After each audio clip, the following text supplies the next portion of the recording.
नमस्कार रसिक माय बापू. तर आज आपण असा एक सुंदर असा ब्लॉग बनवणार आहे. तर त्या ब्लॉगमध्ये दाखवण्याचा प्रयत्न काय करणार आहे की बाबा काय रानचे पक्षी असतील तर त्या पक्ष्यांचं महत्त्व. तर आता या ठिकाणी तुम्ही पाठीमागे आवाज ऐकताय टिटवी बरं का. तर ती टिटवीचं एक रहस्य आहे की टिटवी झाडावर बसत नाही. मग का बसत नाही तर चला पाहूया. या ठिकाणी ही टिटवी ही फक्त जमिनीवरच चालताना दिसते आपल्याला, आहे का.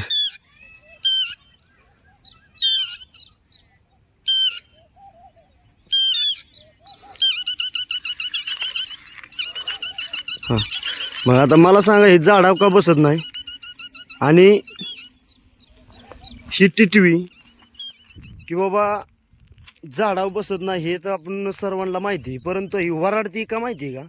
ही जी कुठंतरी अंडी आहे तिथं अंडी, आणि आपल्याला तिला धोका वाटतोय की बाबा हे आपल्या अंड्याजवळ आलाय गडी, आपल्या अंड्याला धोका आहे. त्यामुळे ती सावध करते बाबा माझी इथं पुढं अंडी इथं तू येऊ नको पुढं. तेव्हा असा विषय टिटवीचा.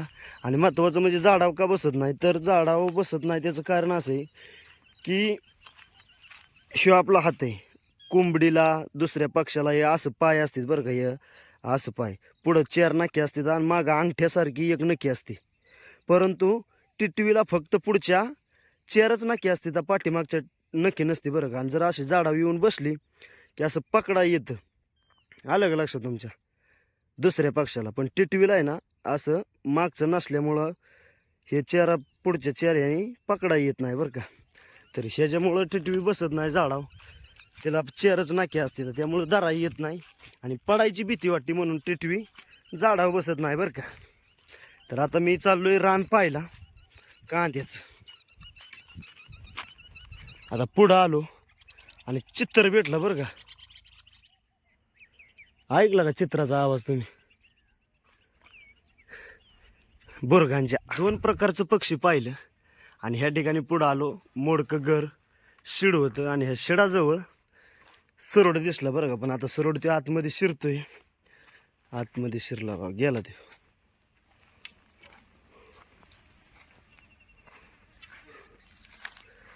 होता सरडे पण गेला. मेंढराचा चारा पाण्यासाठी चाललोय बरं का. आणि जाता जाता आपल्याला वाटेत जे काय दिसणार आहे ते तुम्हाला मी आज दाखवणार आहे बरं का. जे पाहायला भेटल ते भेटल, नाही भेटल त्याचा फक्त विषय दाखवणार आहे. जो नाही भेटल ते बरं का, कारण आपल्या हातात नसतं. मगाशी तिथं सरड्या दिसला पाठीमागं, आता तो सरड्या बिळात शिरला पत्र्यात, त्यामुळं काही दाखवता आलं नाही. पण काय हरकत नाही, फक्त दाखवण्याचा प्रयत्न एवढाच की वाट चालताना किती अडचणी, काय भेटतं आणि कसं असतं. ही रानची वस्ती बरं का आणि रानातून चालायचं या, त्यामुळं चला पाहूया पुढचा विषय. चालता चालता ह्या ठिकाणी आलोय आणि ह्या ठिकाणी एका शेतकऱ्याने लेवल केली बरं का. तर ही वावर दिसतंय ना तुम्हाला, वावर काळं किन्न आणि त्याच्यामध्ये बाबळ आहे बरं का. तर त्या शेतकऱ्याचं खरंच बाबा आभार मानावं लागतील. जवळजवळ 9-10 एकराचा एकच प्लॉट बनवला आहे, एकच 10 एकराचा बरं का. आणि त्याच्या मधोमध बघा बाबळ आहे, काटेरी बाबळ. तर ती काटेरी बाबळ त्यांनी काढली नाही बरं का, कारण सावली 10 एकराचा एकच वावर बनवले म्हणजे खरंच शेतकऱ्याला त्या सलूट आहे बरं का. 10 एकराचं एक वावर. हां, मी पहिल्यांदाच वावर बघतोय आणि हो काय अशी लेवल केली त्या बिचाऱ्याने. तर ही वावर बघून इतकं भारी वाटलं का नाही की असं वाटतं आपली सुद्धा वावर अशीच व्हावं. 10-10 एकराचं एक वावर.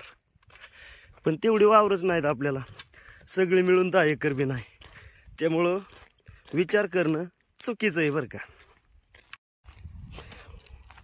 अगदी डिगी डिगी डिगी हातात काठी, मोबाईल आणि चाललोय डिगी डिगी बरं का. आता हे रान पाहायला. तर ह्या ठिकाणी थोडंसं दृश्य पाहिलं, लिंबाच्या झाडाखाली बैलगाडी बरं का. आता ही बैलगाडी पाहिली की मला खरंच आनंद होतो बरं का, कारण जुनं दिवस आठवते. बघा ना ह्या बैलगाडी किती वर्षाची झाली असेल. त्याची जी जुई आहे ती जू अगदी 15-20 वर्षाची झाल्यासारखंच वाटते. इतकी झिजली की तिचं थोडं थोडं बारीक बारीक टपर निघते ते.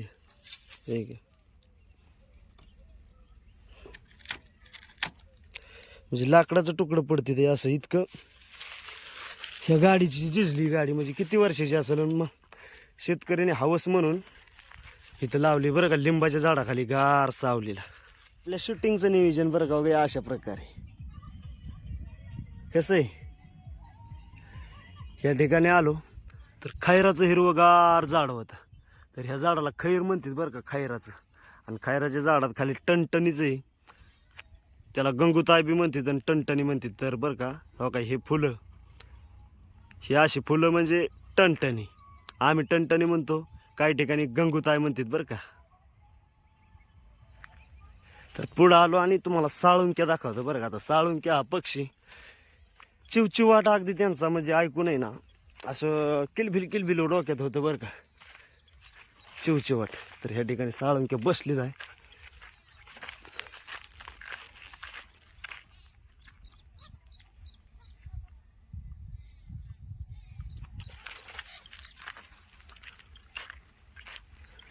हो का, हो का, इथं साळुंकी हळूहळू आवाज करते.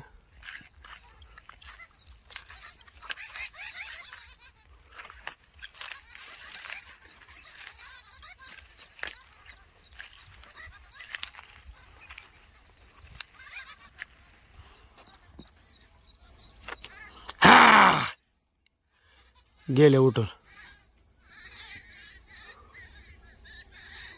आहे का. खरंच बाबा, पक्ष्यांचा किलबिलाट ऐकून इतकं भारी वाटतं का नाही, खूप छान वाटतं बरं का. तर आता तुम्हाला रातकिडा चिनचिन चिनचिन करतो का नाही त्याचा आवाज ऐकवणार आहे बरं का, रातकिडा. तर बघा, या असल्या वाळक्या झाडावर रातकिडा राहतो बरं का, चिर्र चिनचिन चिनचिन चिनचिन चिन करतं. ते आपल्याला पाहायला भेटतोय का नाही भेटतोय तर काही गॅरंटी नाही, पण त्याचा आवाज ऐकवणार तुम्हाला 100%.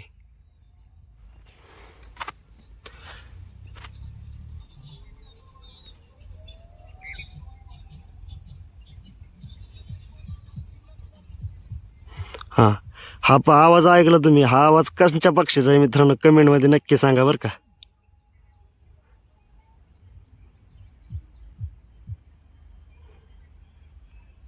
एकदम बारीक पक्षी, चिमणीसारखा, चिमणीपेक्षा बी बारीक बरं का.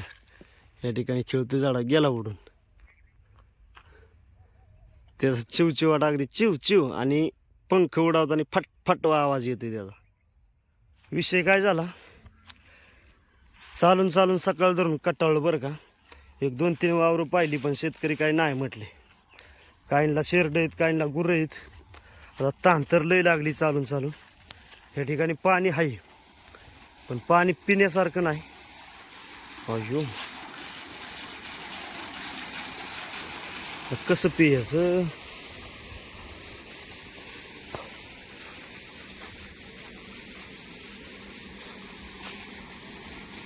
हा, इथं गळतंय पाणी, आता इथंच पितो वर. काही केलेली वावर गावत नव्हतं बरं का, पण शेवटी वावर दुंडूनच काढलं. कुठं नाही कुठं तरी गावतं लक्ष्मीच्या आशीर्वादाने, फक्त थोडंसं फिरावं लागतं. सकाळ धरणं फिरलो फिरलो आणि गावात नाही येता येता म्हणलं आता वाड्यावर जायचं, ऊन लय कडक झाले, फेपशाने यावं आता म्हणलं. चौघाला 4 आणले होते का? हा, चौघाला 4, म्हातारीला तिथं 1 दिली. तर या पेप्स्या खायला मित्रांनो. हा का, काय करते का पॅकची? आता कसं वाटतं या?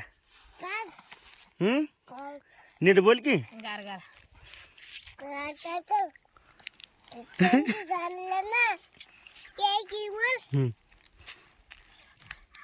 तोंड वाजतोय पेप्सी खायसाठी गार रे. आता कसं गार गार वाटतंय का? गार गार वाटतंय ना. थंड आता गार गार झाले हो, काम किती दिला असता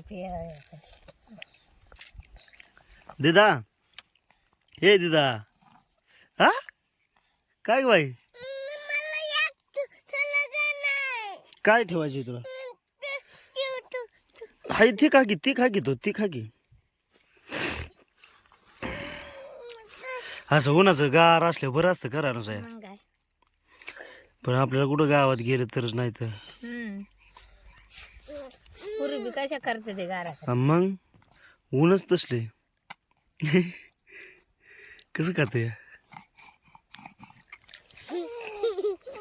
तिला देऊच ना ग ते घे माग घे कशी करते बघू आपण की माग हा आता देऊच ना ग हा तुला नाही आता नाही म्हण बर ना झालं संपलं आता आता माझे हातात नाही ना आता नाही हातात नाही ना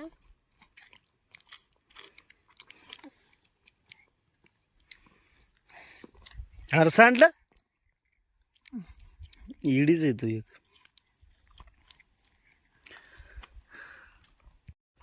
सावलीला कडक उन्हाचं बसलोय बरं का आणि या उन्हाचं सावलीला बसलं का नाही बाबा इकडे लिंबाचं झाड आहे आणि या लिंबाच्या झाडाला इतकं भारी वाटतंय की आमचं बाबा हे एक छोटंसं कुटुंब सकाळ धरणं मी आता वाजली तर जवळजवळ 2:30 बरं का मित्रांनो 2:30 सकाळी अगदी चहा पिऊन गेलो होतो ती मी आता 2:30 वाजता इथं बिराडावा आलोय म्हणजे सकाळ धरून चालतोय वावर बघितलं ठेपा बघितला आता डायरेक्ट बिराडाला आलोय तर ह्यांच्या पैसे आलो आणि ह्यांना फेपशा बिपशा दिल्या आणि या ठिकाणी थोडंसं मी म्हटलं हे काढावं बरं का हे अंगठ्यावर पेन दिदा का लिहित होती तरी आपलं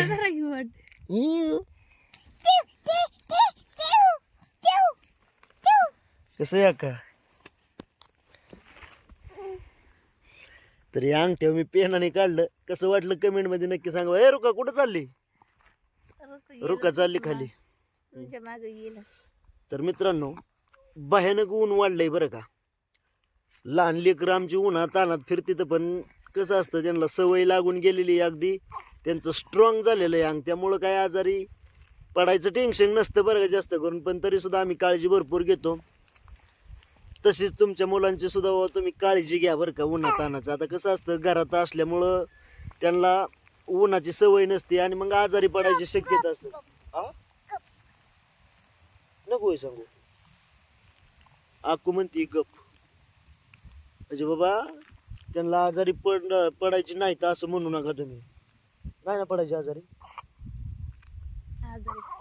पडत नाही तर नाही पडत बरं चालतंय या ठिकाणी मी थांबतो धन्यवाद बरं का आजच्या पुरतं एवढंच आणि भेटूया का नवीन व्हिडिओ धन्यवाद म्हण धन्यवाद कसं आहे धन्यवाद हा तर म्हणाव ऐक मित्रांनो म्हणाव मित्रांनो तुला का इडी आहे काय का तू इडी आहे होय देवा तिकडे साठी भरली